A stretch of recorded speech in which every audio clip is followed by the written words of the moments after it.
العجل العجل یا مولا یا صاحب الزمان۔ لفظ بقیت اللہ یہ در واقع امام زمانہ اجل اللہ فرج الشریف کا لقب ہے، اور احادیث نے اسی آیت کے ذیل میں یہ لقب جو ہے امام مہدی علیہ السلام کے لیے بیان کیا۔ آیت کی تفسیر کا حق صرف ہمارے ائمہ معصومین کو ہے۔ ہم تو اپنی مرضی سے کسی آیت کی جو ہے تفسیر یا اس کی تعویل یا تطبیق نہیں کر سکتے۔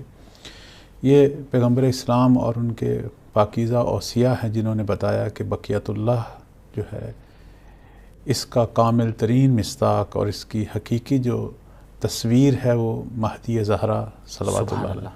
اس میں کوئی شک نہیں کہ یہ آیت جو ہے حضرت شعیب کے زمانے میں جو اس دور کے اندر مسائل چل رہے تھے انہی واقعات اور اسی ضمن میں بیان ہوئی ہے، اور یہاں مراد بظاہر آیت سے مراد جو ہے وہ حلال مال ہے، مال طیب، پاکیزہ مال جو ہے۔ پروردگار جو ہے وہ لوگوں کو کہہ رہا ہے کہ پاکیزہ مال جو ہے وہ تمہارے لیے باعث خیر و برکت ہے۔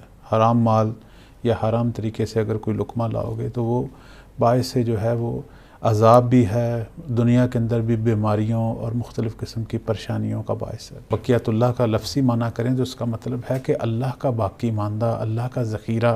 جیسے اللہ نے ہمارے لیے طیب و طاہر رزق، ہماری قسمت، ہمارے مقدر کے لیے ذخیرہ کیا اور ہم نے اپنی محنت سے اس تک پہنچنا ہے، تو اس طرح وہ چیزیں جو اللہ نے ہمارے لیے ذخیرہ کیے ہیں ان میں سے حجج الہی کا سلسلہ بھی ہے، اور اب تمام حجتیں آ چکی ہیں، تمام انبیاء آ چکے ہیں، تمام انبیاء کے اوصیاء آ چکے ہیں۔ اب ایک آخری حجت ہے کہ جن کے ہم زمانے میں ہیں اور ان کے ہم ظہور سے محروم ہیں، تو اب ان کا ظہور ہمارے لیے بقیت اللہ ہے۔ العجل یا مولا